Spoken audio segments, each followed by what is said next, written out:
Oi, meus amores, estamos de volta com o nosso último programa do mês de novembro. Espero que vocês tenham gostado, tenham dado o seu like, comentário lá e compartilhado. E o nosso programa foi com o Edivan Costa. Arnon Viana, e aí? Gostei demais, estou aqui mais uma vez no Deu Like aqui, participando desse programa. A gente pensou muito no que a gente ia trazer para vocês em termos de informação. Isso e mesmo. É por isso que a gente não deixa a peteca cair. Hoje, dia 29 de novembro, estamos no nosso 4º programa. Quero agradecer as mensagens inúmeras de muitas pessoas que têm mandado vídeo, têm ligado para nós, para nos parabenizar, Ana. E eu tenho ficado muito feliz também, né, Arnon? Ah, isso é tão gostoso, né? Essa troca, sabe? Eu vi vocês, eu assisti o programa, gostei, que legal. Porque estamos fazendo um programa com muito carinho para vocês. O Deu Like, né, Arnon? Verdade, como eu estava dizendo, hoje é dia 29 de novembro, falta 32 dias para terminar o ano de 2023 e hoje é o Dia do Coração. E hoje também, dia 29 de novembro, estamos no final do Novembro Azul, essa campanha do governo que incentiva o homem a buscar o conhecimento e os cuidados, né, com o câncer de próstata. E dia 29 de novembro também é o Dia do Coração, que os cardiologistas também incentivam as pessoas a cuidar também desse órgão tão importante, né? A Bíblia, o homem sempre fala da intelectualidade do homem com a sua mente, mas a Bíblia sempre fala que as intenções do coração, às vezes, é muito mais importante. Tem até um provérbio que diz que que a boca fala o que o coração está cheio. E hoje também é o Dia Internacional de Solidariedade ao Povo Palestino. Então, por isso que a gente trouxe essa temática hoje, que é tão importante a gente trazer esse conhecimento para quem assiste nosso programa.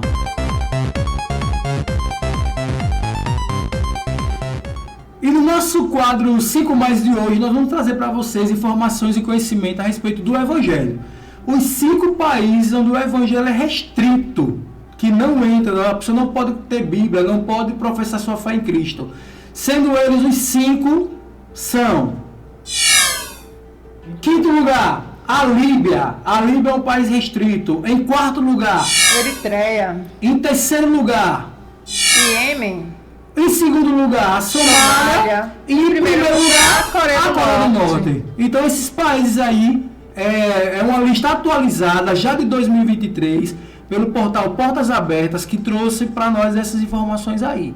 Agora, trazendo para nós aqui para o Brasil, que nós temos a liberdade de pregar o Evangelho onde quer que a gente vá. Não só nós temos a liberdade de pregar o Evangelho, mas também a pessoa que também quer escolher ter uma outra religião, também aqui ela tem o direito, porque o nosso país é um país laico, né? É um país que não interfere na escolha das pessoas, em escolher a religião. Mas nós, como cristãos, Ana teria coragem de levar o Evangelho, de pregar a palavra em um desses 5 países que nós comentamos aqui a lista de hoje? Arnon Viana, eu teria coragem sim, em nome de Cristo, né? Mas confesso que, como ser humano, eu estaria ali com muito medo, né? Mas por amor a Cristo, eu iria sim, Arnon. A gente fala assim também de pregar o Evangelho em países assim, comunistas, né? Como a Coreia do Norte. Mas a gente às vezes deixa de pregar para o nosso vizinho, nosso amigo de trabalho, o nosso parente, que às vezes precisa de uma palavra de amor, precisa de uma palavra, de uma oração, de um texto bíblico. E a gente às vezes deixa de pregar tão perto, com essa intenção de querer pregar longe. Não é verdade, Ana? Sem contar que muitas vezes você tem uma pessoa ali tão próxima de você, precisando de uma palavra, de uma oração, né, Arnon Viana? E a gente esquece disso, sonhando em poder, eu vou para um país distante levar a palavra de Deus, enquanto aqui existem muitas pessoas necessitando da sua oração, de uma palavra de Deus, de chegar lá e convidar, vamos para a igreja, temos um culto festivo, vamos lá, vamos buscar Deus, né? Vamos entrar em oração junto, porque a igreja é o corpo, né, de Cristo, Arnon. É verdade. Se a pergunta fosse feita a mim, se eu teria coragem de ir para um desses países para pregar o Evangelho, eu diria que eu não teria coragem. Ou então teria a coragem se eu tivesse uma preparação de alguém que me orientasse, não só sobre a religião daquele lugar, mas sobre a cultura. Porque a gente tem alguns países aí que culturalmente, né? A gente tem a impossibilidade de fazer um monte de coisa, até na nossa maneira de vestir, o que a gente canta, o que a gente fala. Então, eu até iria, se eu primeiro fosse bem orientado, estudasse aquele país, saber como era ali a cultura, como era a arte, como era o governo, como era a religião. Depois de estar bem preparado, eu até iria. Mas se fosse assim para mim, de hoje para amanhã, dizer, olha, você vai, aí eu já não iria, porque certamente eu ia morrer na mesma semana que eu estivesse lá. É porque o medo, ele toma conta, né? Então faz com que a gente pare. E aí o parar é o pensar, será que eu iria? Ah, eu não iria. Ah, sim, eu iria sim. Então, por amor a Cristo, muitos aceitam, sabe, Arnon? E porque Cristo é tudo para nós, Cristo é a nossa base.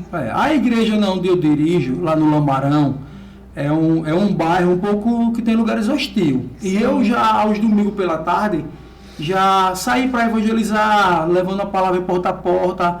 E eu já preguei em círculos de pessoas ali, viciadas em drogas, traficantes. E eu pregando a palavra e uma arma colocada assim, em cima da mesa da pessoa, assim. E eu ali falando do amor, do evangelho de Jesus. É uma situação que no fundo a gente tem medo, mas que a gente enfrenta, porque a gente sabe mais ou menos onde a gente está entrando, com quem a gente está conversando. Então a gente tem também o respeito das pessoas que recebem a gente. Então também tem que ter coragem de pregar em todos os lugares, a todas as pessoas, porque todas as pessoas merecem ter o conhecimento da verdade. E a gente tem que levar a palavra de Deus, né, a todos aqueles que desejam, até aqueles que não desejam, porque um dia você vai bater e ele vai querer ouvir, sim, a palavra de Deus, Arnon. É verdade. E também o nosso podcast também deu like, é uma forma também da gente evangelizar, da gente levar a palavra, levar alegria, levar isso conhecimento. Mesmo. É uma forma que a gente está também evangelizando através da internet aí. E quem disse que a internet não edifica? Muito demais. Ela traz muito conhecimento. Verdade. Então vamos para os nossos comerciais, Ana. Vamos lá.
Gente, no nosso papo compartilhado de hoje, nós temos a alegria de ter convidado aqui, ele aceitou prontamente nosso convite, rapidamente, e hoje nós estamos aqui gravando o artesão, o criador de conteúdo digital com mais de 400 mil inscritos lá no YouTube, e também filósofo, mas ele que vai dar o currículo dele melhor do que eu, é o nosso amigo Cícero Alencar. Seja bem-vindo.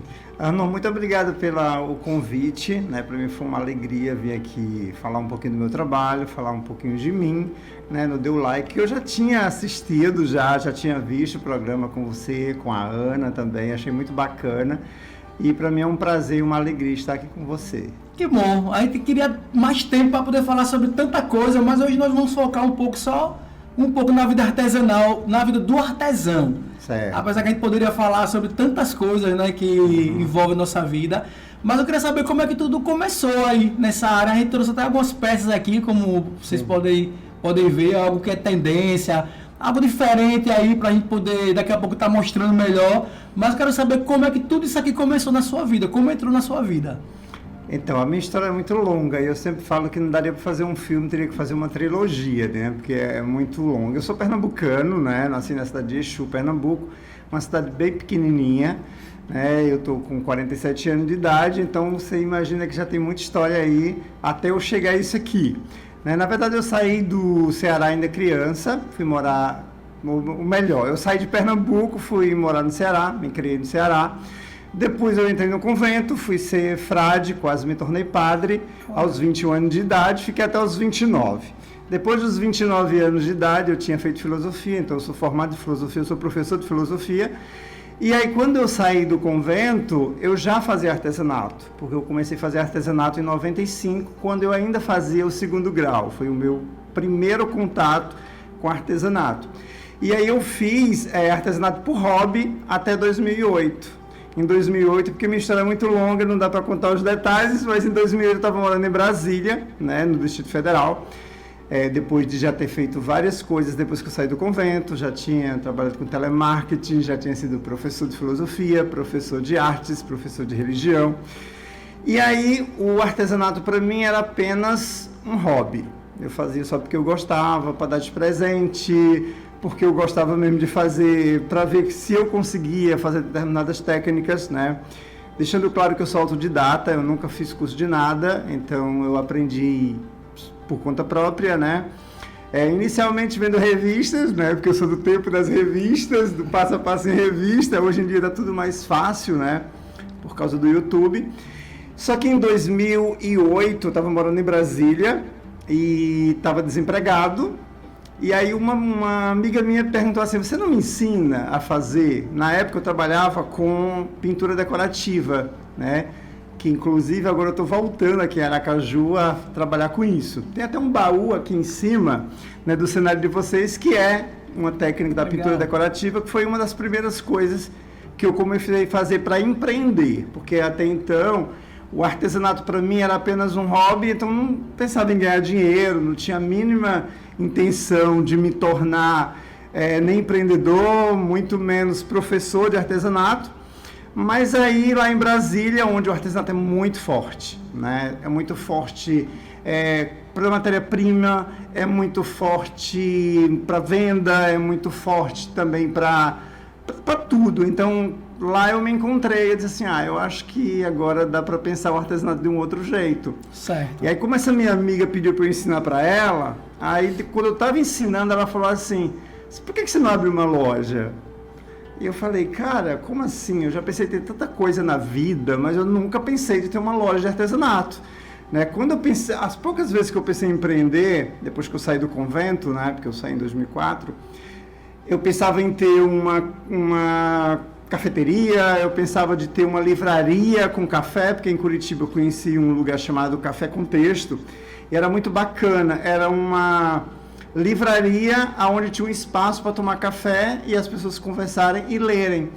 Então eu pensei em ter uma locadora, eu sou do tempo de locadora, tá gente? Desculpa aí, mas eu sou do tempo de locadora ainda. Eu queria ter uma locadora, mas eu nunca... Vídeo, né? De vídeo, exatamente. Eu nunca tinha pensado de empreender com artesanato. No primeiro momento eu achei uma loucura, né? De como assim, gente? Mas eu não... Como é que eu vou vender artesanato? Eu só fazia, né, por hobby.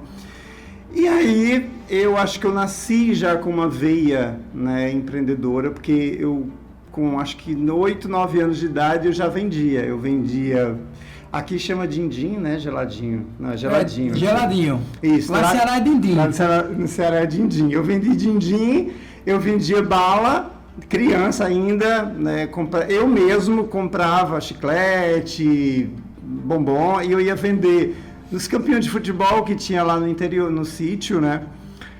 Nas festinhas que tinha. Então eu comecei a empreender desde cedo.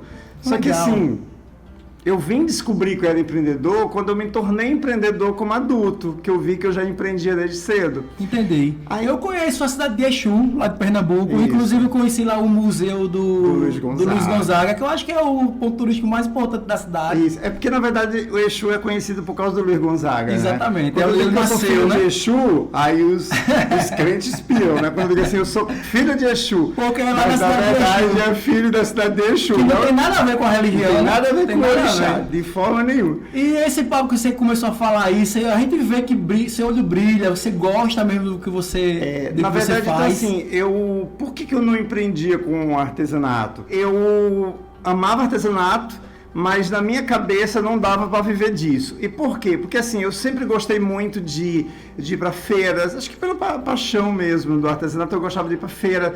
Eu achava que as pessoas vendiam muito barato as coisas, então eu já sentia, eu acho que meio que inconsciente, né, de que havia uma desvalorização do trabalho artesanal. E isso eu não tinha estudo nenhum, assim, eu nunca tinha parado para estudar sobre isso, nem sobre... Era o que você sentia como uma sobrevivência. Exatamente, era como se fosse inconsciente mesmo, tipo assim, as pessoas não valorizam o artesanato, né?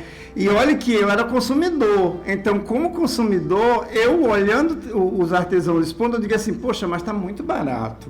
Então ele não deveria vender tão barato, e eu nem vendia ainda. Hoje não, eu dou aula de precificação, dou aula de empreendedorismo. Então hoje eu ensino os artesãos a se valorizarem e a valorizar o trabalho artesanal tanto quanto o outro trabalho que exista, né? Entendi. Mas eu já tinha essa consciência, então por isso que eu não empreendia. Eu acho que inconscientemente eu criei uma certa resistência a essa coisa de vender, porque eu não queria dar valor a preço àquilo que eu fazia, porque existe uma diferença entre preço e valor. Preço é uma coisa, valor é outra. Então eu acho que eu não queria que ninguém fosse dar preço naquilo que para mim não tinha preço, que tinha valor. Então, quando eu comecei a empreender, eu comecei a estudar empreendedorismo. Foi aí que eu comecei a estudar empreendedorismo. Quando eu abri minha primeira lojinha, era bem pequenininha, era menor que esse estúdio, né? Quando eu abri minha primeira loja. E aí eu comecei com medo, porque é difícil você começar a empreender sem nunca ter empreendido, abrir uma loja sem nunca ter. E é uma loucura tão grande, as pessoas não acreditam, mas Deus sabe, eu não quero ir preto para o inferno, então não vou mentir, não preciso mentir, né? Eu tinha R$72, somente o dinheiro que eu tinha para poder comprar matéria-prima para fazer artesanato em Brasília. Eu fui numa loja lá, depois que ela virou minha amiga, e os R$72 que eu tinha, eu comprei de material para poder fazer as minhas primeiras peças. E isso ainda não era nem para vender, tá? Só para entender, ainda quando eu comecei a fazer lá em Brasília.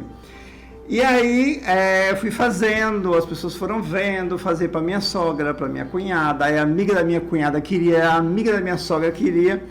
Quando eu fui abrir a loja, eu falei, caramba, porque na minha cabeça, ser empresário, ter uma loja, assim, tinha que ter muito dinheiro. Eu digo, como é que eu vou abrir uma loja, minha gente? Pelo amor de Deus, não tem nada, como é que eu vou abrir uma loja? E aí, eu só tinha R$500 de limite na minha conta do Banco do Brasil, né? Era o dinheiro que eu tinha. Eu falei, pois eu tenho que abrir a loja com esses R$500. E aí, cara, uma pessoa que não tinha estudado, nunca tinha estudado empreendedorismo, nunca tinha feito nada, eu inventei de abrir uma loja com R$500. E aí eu pedi ajuda, claro, da minha ex-sogra, né? E aí a gente foi lá, e o que a gente faz com R$500? A gente começou, primeiro, tem que comprar tudo usado. E aí eu comecei a comprar tudo usado. Então eu soube que alguém estava vendendo a prateleira de vidro em algum lugar, certo, né? Aí eu comprei. Fui lá, comprei uma mesinha, comprei, e aí montei uma loja com R$500. Ninguém acredita, mas eu não tenho por que mentir. Mas conseguiu, né? Conseguiu, deu certo. 8 meses depois, eu aluguei uma loja 4 vezes a primeira. Que as pessoas ficam... Como é que em 4 meses... tamanho. Exatamente. Por quê? Porque minha loja era tão pequenininha que se entrasse 4 pessoas eu tinha que sair, porque só cabia eu mais 3 dentro. Certo. Que era muito pequenininha, ainda tem um balcão, minha mesa de trabalho. E só para vocês entenderem, gente, o importante da gente ter o sonho da gente, eu comecei com o meu ateliê era uma... Pode falar a marca de coisa? Pode sim, pode ficar à vontade. Era uma mesinha da Brahma, toda enferrujada. Nem sei se existe Brahma mais, né? É que eu não bebo. Mas era uma mesinha enferrujada da Brahma. porque eu não tinha ateliê, eu não tinha onde trabalhar. Tinha só muita vontade de aprender e fazer as Porque, coisas, assim, né? a paixão eu já tinha. Isso era inegável, né? Agora, eu digo, como é que eu vou vender isso? E aí, a minha ex-sogra me ajudou a forrar, a gente colocava uma lona, aquelas coisas. Certo. Para poder forrar e eu Improvisar, trabalhava. né? E era dentro da loja. Então, assim, se já era pequeno, ainda tinha o meu espaço de trabalhar, que eu ficava trabalhando dentro da loja. Ainda tinha um balcão de barreira, né? Para poder as pessoas não entrarem totalmente. Então, a gente colocava um balcãozinho que pegava metade da porta e a outra que era a pessoa entrava, porque era muito pequenininho. Então, se chegasse muita gente, eu não conseguia atender, porque a pessoa ficava dentro e eu ficava fora. Foi tomando uma proporção isso, porque também eu fui, no meu bairro, eu fui muito ousado. Eu não era de Brasília, claro, eu cheguei em Brasília em junho e eu abri minha loja em novembro do mesmo ano. Certo. Que eu estava lá. Levou um tempo. E assim, na hora eu nem pensei, por que ninguém nunca abriu uma loja disso aqui nessa cidade, né? E a vizinha, que é Taguatinga, eu morava em Ceilândia, no Distrito Federal, que é uma cidade satélite. E Taguatinga é o polo do artesanato. E não tinha ninguém lá na Ceilândia, onde eu morava, ninguém tinha tido essa ideia de abrir, só que tinha muitos artesãos lá. Ou seja, eu sou abusado, né? Porque assim, você nunca empreendeu... Teve que ter uma ousadia, né? Alguém início, tinha que fazer isso, Verdade. né? E aí, o pessoal chamou muita atenção do bairro, né? Como assim que aqui tem uma loja de artesanato? Como assim que tem um rapaz aqui que vende essas coisas que a gente só acha em Taguatinga? Então isso, as pessoas foram vendo uma coisa que nunca teve lá. Foram sendo sua própria propaganda, de boca em boca, que você foi alcançando lá o conhecimento da população. Exatamente. Aí por isso que teve que abrir uma loja maior. Aí eu lembro que quando foi abrir uma loja maior, era o dobro do preço. Não, o triplo do preço, porque eu pagava R$100, gente, R$100 não é mais nada, né? A gente vai no mercado e isso aqui é R$100. E na época R$100 era dinheiro, né? Pelo menos pra mim. E aí, quando eu fui ver a loja maior, era R$300. 3 vezes mais. Aí eu disse pra minha mulher, pelo amor de Deus, é R$300, quando é que eu vou arrumar R$300? E ela, meu filho, se em 8 meses você mudou de uma loja de tamanho, então se você mudou de tamanho de loja, você também vai ter que pagar referente a esse tamanho da loja. E ela trabalhava na época no Extra, né? Então ela entendia muito essas coisas de vendas, ela trabalhava com vendas. Ela falou, vá meu filho, você consegue. O bom é você ter alguém que te incentive, né? Com certeza. Que inclusive, gente, se você tiver algum empreendedor em casa, alguém que faz alguma coisa, seja o que for, em qualquer nicho que for, incentiva. Porque a gente precisa muito, Arnon, de alguém que diga assim, vai, né? Tenha coragem, você consegue. Porque às vezes uma única palavra negativa que alguém dá, né, acaba com o sonho de alguém. E eu tive isso, graças a Deus. E aí eu fui lá, aluguei, fiquei, resumindo a história, eu fiquei com loja em Brasília durante 6 anos. Eu passei aquele tempo do Sebrae, que ele disse que se um negócio não morre em 5 anos, então é porque ele se solidificou, né? E aí teve outra coisa muito bacana, não sei se vocês lembram, que acho que em 2010 foi lançado o programa do microempreendedor individual. E eu fui um dos primeiros, MEI, né? Porque assim que o MEI foi lançado, eu fui para minha vizinha do lado e disse assim, eu falei assim, Nova, saiu um negócio aí, nós temos que entrar nisso. Ela, o que é, menino? Que ela nem sabia, né? E eu falei, é o MEI, o microempreendedor, agora a gente pode ser empresário, né?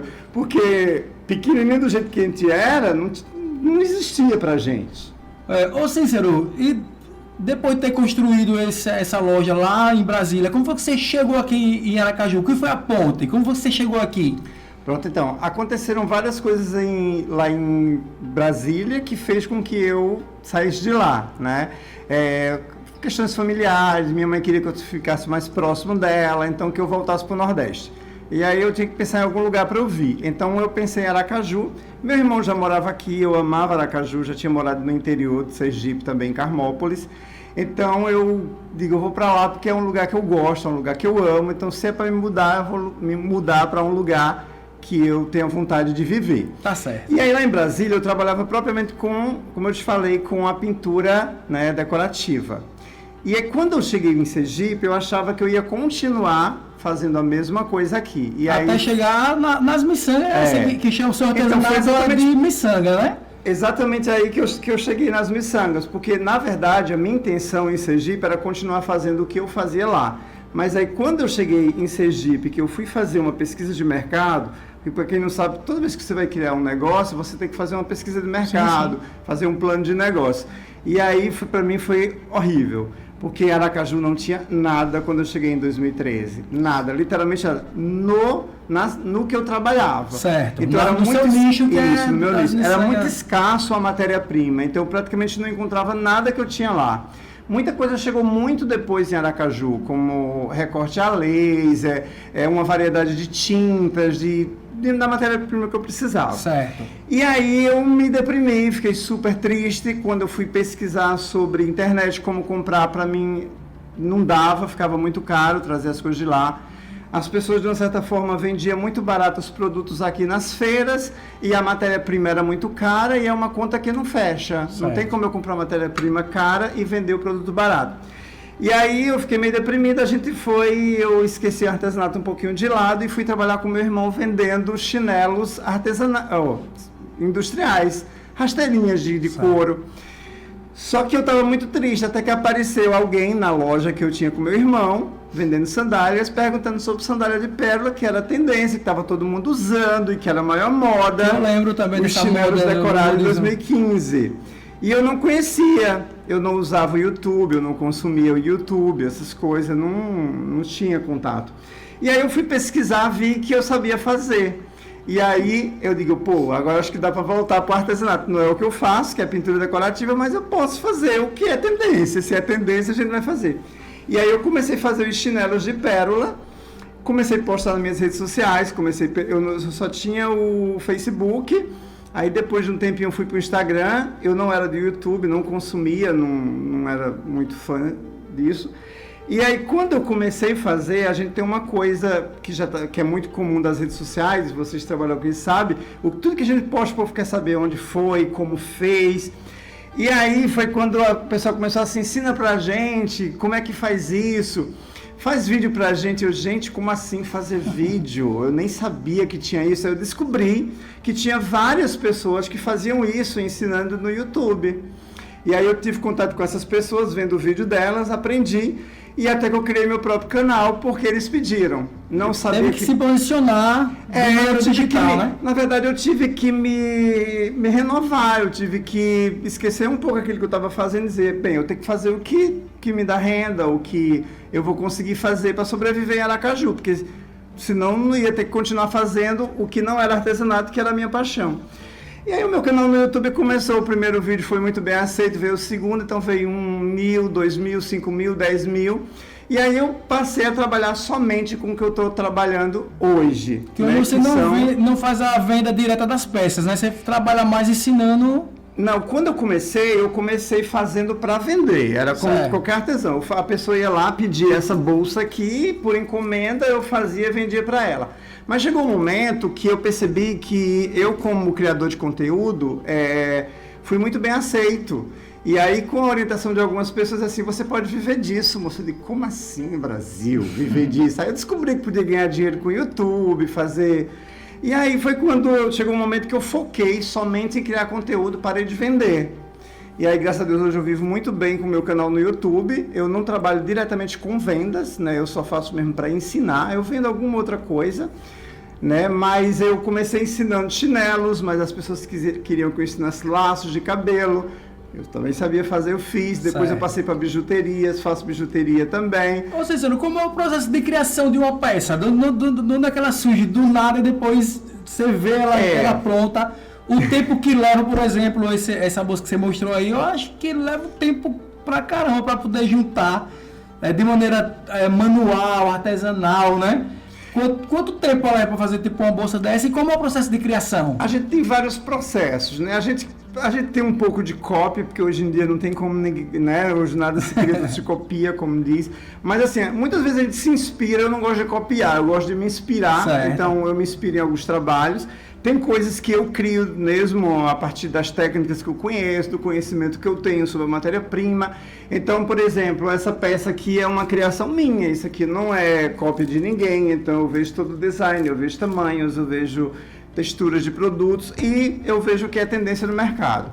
Que eu acho que é muito importante, independente do que você faça, né, Ana, que trabalha com beleza. Independente de que você faça, você tem que estar antenado. Então eu estudo, eu identidade, pesquiso. né? Isso, e ter a sua própria identidade. Então eu pesquiso muito. Então, por exemplo, hoje o que está em alta são as miçangas, as pérolas. Então, se você vê no mundo da moda, né, São Paulo Fashion Week, então eu pesquiso todo ano os blogs de moda. Eu não trabalho com moda, gente, não entendo muito disso, entendo do que eu pesquiso, mas aí eu faço. Então, hoje está muito em alta as bead bags, né, que são as bolsas de miçanga. Então, por quê? Começou com as blogueiras, os fashionistas, os desfiles. Então, claro que eu quero também estar antenado com o que o mundo moderno está oferecendo para poder o meu trabalho ser visto. Né? Como, por exemplo, isso aqui, há algum tempo atrás, ninguém se imaginava usando um cropped, né, gente, né, nada a ver comigo, mas... Mas realmente é bem diferente do que a gente costuma né? ver, então, né? Só quem usaria isso era o quê? Um desfile de moda, porque desfile de moda é muito surreal, né? Não são peças que você usa no dia a dia.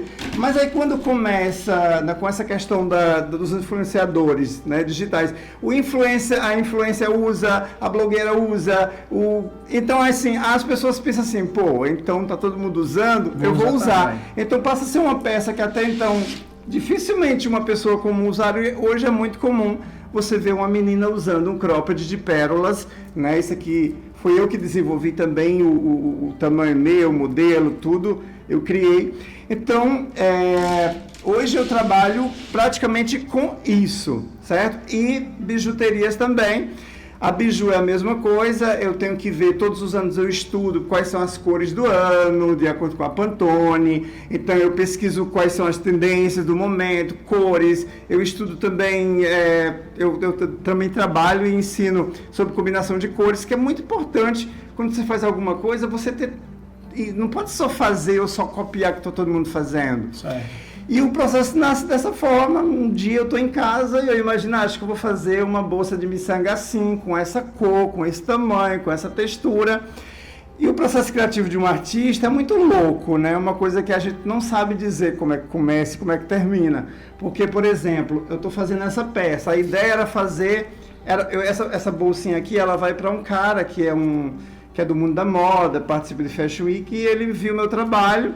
E essa daqui vai para ele participar de um evento em São Paulo de moda. E ele queria ele disse assim, mas eu não gosto de bolsa grande, porque está em alta agora, que são as mini bag. E por quê? Porque a Rihanna usou, porque não sei quem usou no Oscar. Então, assim, se a Rihanna usou, então eu vou usar. E aí, quando eu falei para ele, eu vou mandar uma bag para você. E ele falou, mas desculpa, assim, só que eu só gosto de bag, de mini bag. Então é isso, você tem que também lembrar, não é porque todo mundo quer uma bolsa grande, que, né, todo mundo que vai querer, tem gente que vai querer a pequenininha. Então o processo, quando eu vou fazer essa bolsa, aqui, quando eu estou fazendo, eu imagino ela de outro jeito. Eu digo, se por acaso eu colocasse as 4 cores do autismo, eu ia fazer uma bolsa para as mães atípicas, né, que é muito comum hoje em dia, né? E aí eu já penso, quando eu vi os quadradinhos aqui coloridos, eu digo assim, se eu fizer só as 4 cores do autismo, eu crio uma bolsa, né, para as mães atípicas. Então o processo nasce assim, você pega para mim essa de coração aqui, essa daí, aqui? Pronto. Aí eu estava fazendo um outro trabalho, essa bolsa nasceu de um outro trabalho que eu estava fazendo, que não era nenhuma bolsa, aonde tinha esse coração. E aqui em cima, essa parte era toda fechada, o coração ficava no meio, que eu tenho alguns trabalhos assim. Só que eu pensei, cara, se eu não colocar a parte de cima e eu deixar só o coração e a parte de baixo, dá para fazer uma bolsa coração.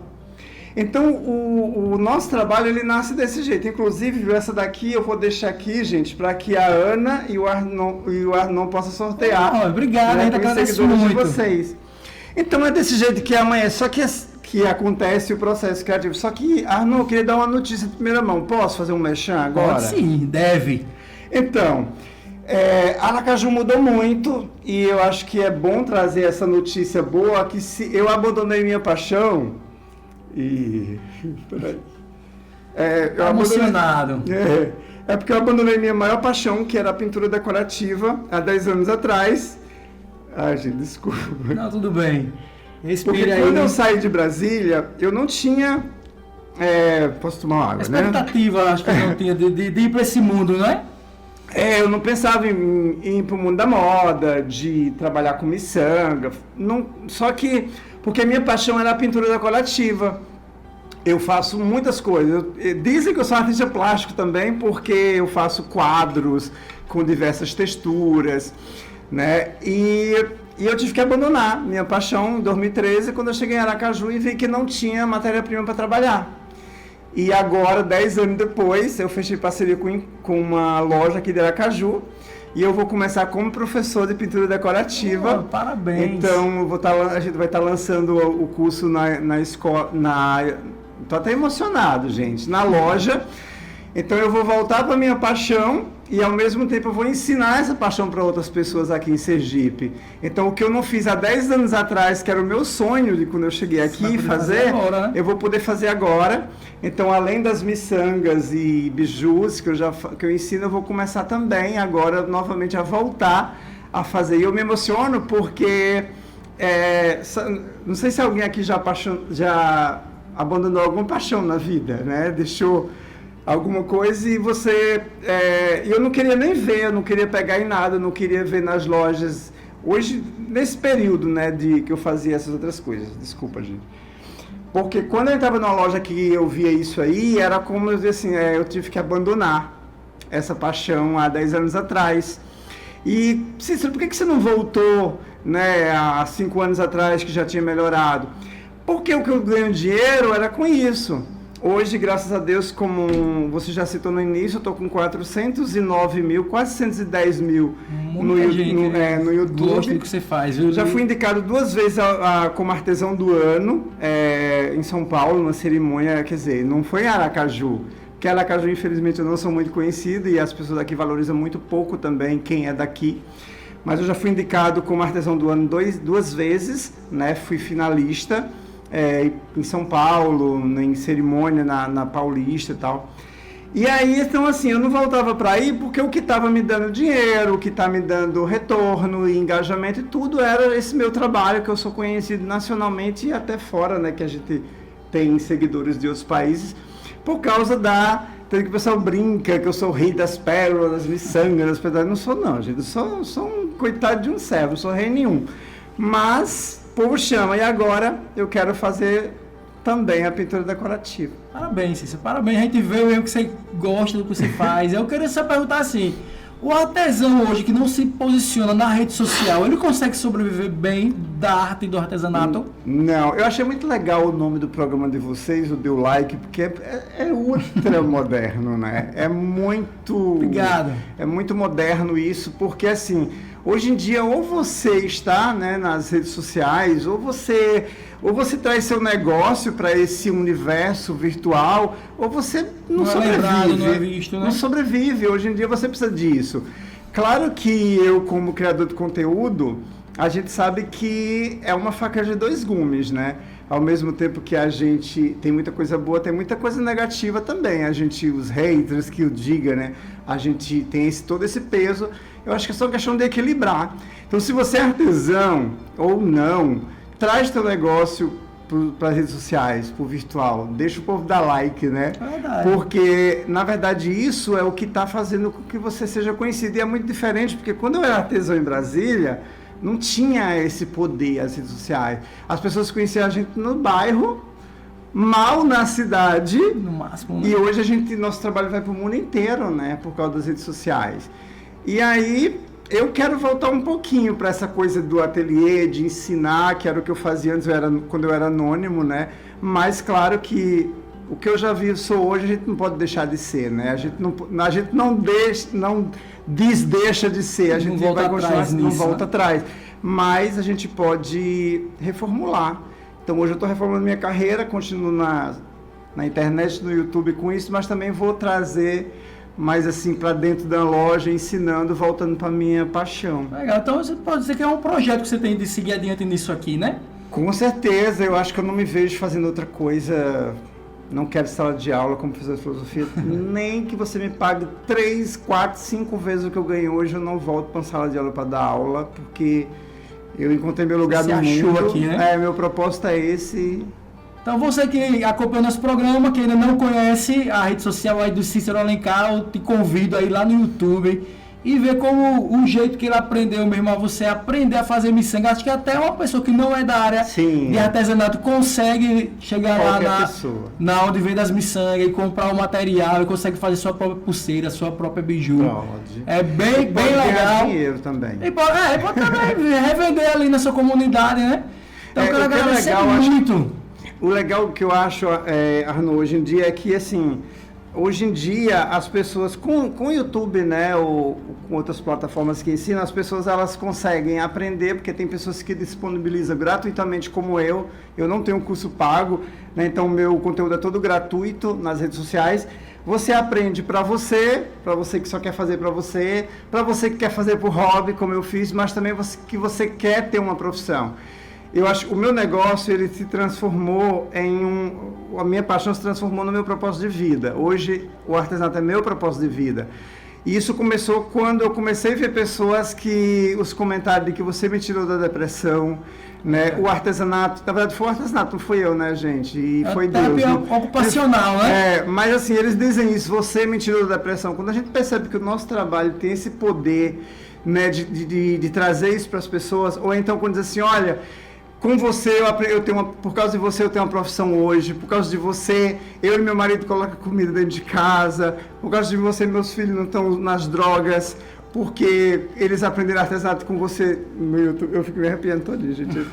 Então, assim, eu vi que foi o que Deus me deu e como deixar minha marca no mundo. E lembrando, gente, que isso tudo aqui eu quero deixar bem claro, isso daqui não é meu, tudo que eu sei é de Deus, vem de Deus, é dom de Deus. Então, se Deus me deu esse talento, né? E a gente sabe que na Bíblia diz isso, o talento que é dado, ele tem que ser multiplicado, porque senão ele vai cobrar da gente lá na hora, né, do juízo final, ele vai cobrar, eu te dei isso e você não fez nada, você enterrou. Então, hoje o artesanato é meu propósito de vida. E não tem como a gente ver que o nosso trabalho faz bem para tanta gente e como é que a gente abandona, né? Mesmo que a gente às vezes queira, porque o negócio às vezes fica difícil, né? Mas, como diz, muitas músicas que eu gosto, que vocês são evangélicos, eu não sou, mas eu amo, que a gente não desistir, porque a gente tem que sempre lembrar por que a gente começou. E eu acho que não foi à toa Deus ter me colocado nisso aqui. E eu acho que eu tenho que continuar, porque tem que continuar fazendo bem para os outros e para mim. Tá bom, eu fico feliz, ó. Eu conheci Cícero de uma maneira bem assim, espontânea. Eu também no meu tempo livre eu rodo de Uber, sou motorista de aplicativo. E o Cícero pegou numa corrida, que ele pegou ali do Siqueira Campos até Inácio Barbosa, a gente veio conversando num papo assim tão descontraído. E um complementando assim a fala do outro, uma coisa tão bacana. Depois a gente se seguiu em rede social, depois eu conheci os vídeos dele. E hoje nós estamos aqui para apresentar a vocês também que querem ter uma oportunidade de ter um dinheirinho extra, de ter uma atividade ocupacional. Eu estou muito grato aqui por vocês ter compartilhado isso com a gente aqui, ter dividido um pouco da história dele, um pouco do seu trabalho. Então são peças lindas, maravilhosas, que complementam o visual quando é bijuteria de uma mulher, deixa ela muito mais bonita, deixa ela muito mais atraente, deixa ela muito mais altiva assim, né? Pessoal, olha, nós estamos aqui recebendo um presente aqui de Cícero Alencar, que é essa bolsa, esse conjuntinho aqui do infantil, né? Que é um colazinho, uns brincozinhos, e a gente vai sortear no nosso programa. Então você comenta aqui no YouTube, colocando a frase "eu quero", e aí nós vamos colocar o seu nome em um sorteio, e aí se você for o presenteado, a gente vai conseguir chegar em você para lhe presentear com uma bolsa ou com um conjuntozinho aqui de miçangas aqui, de bijuterias, lindo por sinal. Obrigado, Cícero. Eu queria que você desse suas considerações finais. Primeiro eu quero agradecer, né, pelo convite, né, dizer para as pessoas que acreditem nos seus sonhos, né, tenham um propósito de vida e siga firme. Difícil vai ser, mas a gente consegue. A gente tem um Deus maravilhoso que está nos sustentando a cada dia, é só a gente colocar tudo nas mãos dele. E dizer que eu estou à disposição, né, de vocês sempre que precisar. Você que é de Aracaju também, eu vou estar dando curso por aí, é só me seguir nas redes sociais, você vai ficar por dentro. E só questão de venda, você falou que eu não vendia, e eu meio que menti, gente, porque agora, na verdade, eu deixei umas peças minhas na loja colaborativa lá no Shopping Jardins, né, porque como eu não vendo, mas aí disseram, tão lindo, deixa lá, e eu deixei para vender. Então, se por acaso você foi a algum lugar em Aracaju e dizer assim, é do Cícero, ele vai dizer, mas no programa ele falou que não vende, na verdade, eu deixei umas peças lá, numa loja colaborativa, e eles estão vendendo para mim. Né? Que loja é? É a loja Articia, fica ali do lado do Trem Gostoso, eu acho, Trem Gostoso, legal, né? Então... Gente, eu tenho uma semana só que eu deixei lá, eu devo mais deixar uma oportunidade também chegar em você através do seu trabalho. Obrigado, meu Cícero. Muito. Obrigado mesmo. Obrigado a todos que nos acompanharam aí. E seguimos com o nosso programa. Dê o like!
Estamos chegando mais um final do nosso programa Deu Like hoje, né? Aqui trazemos conhecimento, informação desses países que necessitam da nossa intercessão. Né, Ana? Também. E o programa de hoje que foi muito bacana, né? Trouxe a entrevista aí com Cícero Alencar, maravilhoso, top, que eu amo já de todo o meu coração e deixa eu falar para vocês. E o meu mimo de hoje, parece comigo, amo! É do Cícero Alencar, viu, amores? E até o próximo programa. Porque deu like!